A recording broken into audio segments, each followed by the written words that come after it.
Mr. Fakler, John Fakler, we're going to go to you with story number 3. This is coming out of CBS News Miami. CBS News Miami. I will read you the headline in the first couple graphs, Mr. Fakler, then I'm going to ask you to comment. Condo Association for Caribbean Isles Villas in Miami-Dade under investigation for neglect and handling of funds.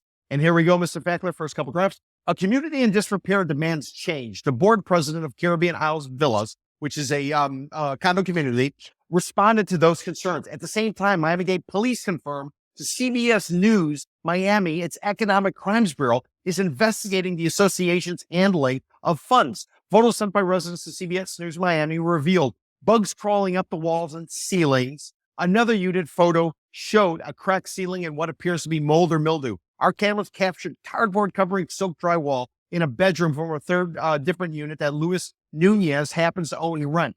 And here's a quote from Mr. Nunez. 2 months since it's been reported. Even the water's coming down as we speak. And Mr. Nunez owns and rents multiple condos in the Caribbean Isles Villa in Homestead. He listens as one of his renters, pleads for repairs. She speaks with him from behind our camera, fearful of retaliation from the association. My biggest priority is all of us getting sick and not what I want. So should Nunez's tenant from that unit, the one who doesn't want to be named. The sheets keep getting wet. I have to dry them constantly. There's nothing I can do, explained Nunez. You have to repair the roof, which the association owns. Even if I do it on my own, I risk being sued because I have no right to touch that. Mr. Fakler, we keep talking about stories where associations basically are being accused of stealing money. Cops are arresting members of associations for a variety of different topics. Now we have an example of maybe some of the money not being used to maintain an actual building. What do you make of this story? Am I getting this wrong, or does it seem like we got one of these stories like every other week? Well, we talked earlier, Peter, about trends, and I thought about this as well with this. This is not it's an old story. It's not, alleged corruption with associations or actual corruption. But this is interesting because I'm seeing a trend in reporting of these. And what I'm seeing also is outright thuggery, where residents are being intimidated to not speak up, not talk to the media. There's a real fear factor in the last 2 stories that we talked about, including this one. Yes. Where, and that's something that I haven't seen before. At least I haven't seen it reported. And this is now, I think, back-to-back weeks of this. So, that's something that it really begs to be watched real closely. A real important takeaway I took from the story, Peter. Yep. Is that the association, okay, basically none of the, for the work that was supposed to be done, none of the permits that were pulled had to do with the roof. They had to do with other work.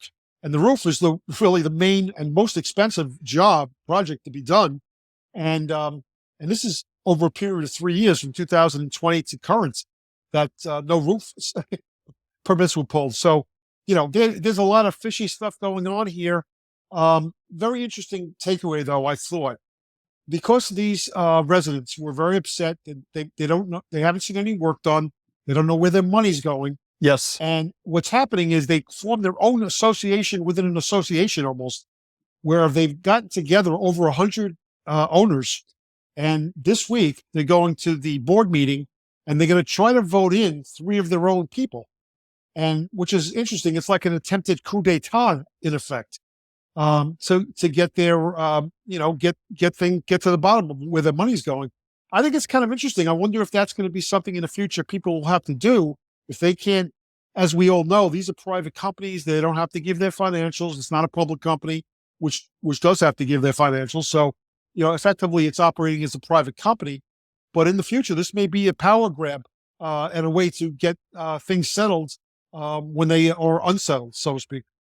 And what's interesting about that, Mr. Fakler, is if you're going in and you're buying a unit in a condominium and you want to get any kind of information, typically the only way you can get the information is once you sign a contract, and then the seller, if you're actually purchasing it, they actually have to share it with you, because an association will not share it openly. Now, because of the collapse of Champlain Tower South, there was some sort of movement, I read legislation that would allow people to be able to get their hands on certain information. But many properties will not share information openly because ultimately they all work on the sell side, and putting out that information and having people understand what's really going on is going to have a dramatic impact in theory as to what a place trades for. Because those buildings which are well run, everyone's going to want to go in there, and then the maintenance will simply reflect that. In those buildings, which can be problematic, they don't want the information out there because everybody knows that's a building you need to dump.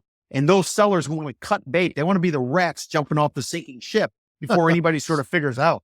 John or Lidia, either of you have any kind of comment just about what's available and what's a buyer to do if they might be stepping into a building? They think they got a great price. They can't necessarily see what's going on with the board of directors. And lo and behold, they find themselves in a situation like what Mr. Fakler was just discussing.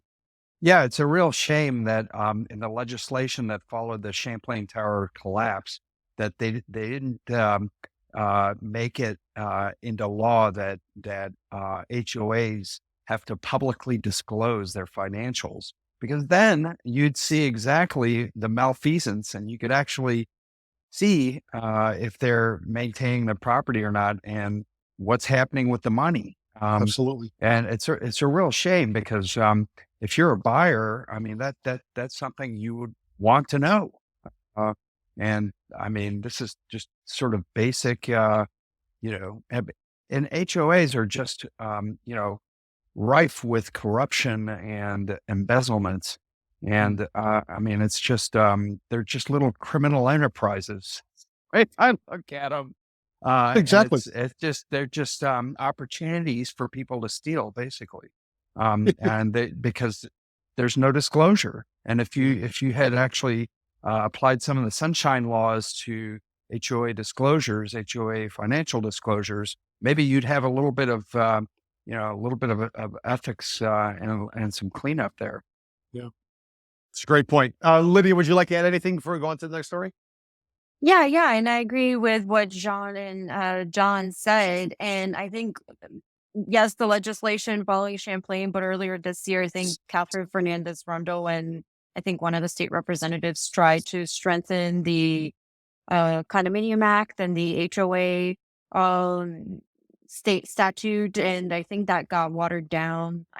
They tried to do it following the hammocks issue in West Condo, where they so far uncovered roughly $3 million was misappropriated, but that it could be more. But I believe that the bills were completely watered down. All protections for condo associations were taken out, and the remaining protections that were in the bill for the homeowners associations were very much lowered down. Things like appointing a records custodian, this was taken out.